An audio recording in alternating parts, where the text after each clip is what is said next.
Hi, I'm Joan Lok. In an upcoming workshop, we'll be painting grapes.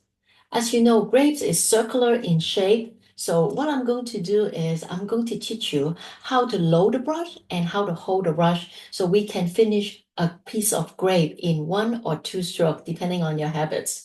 And in this workshop, we know that because grapes not only come in red, they also come in maybe black or green or red or any combination. So we'll also spend some time in mixing the color and loading the brush. So we will be able to paint grapes in a variety of colors and also all of them in simple stroke.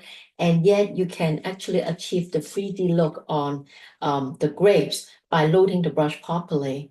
And since grapes not only come in one, but in a bunch, so we will also talk about the compositions when you paint the grapes, how to arrange them in a convincing manner so they look like they're hanging on the vine or in a still life that, in a basket or on a table.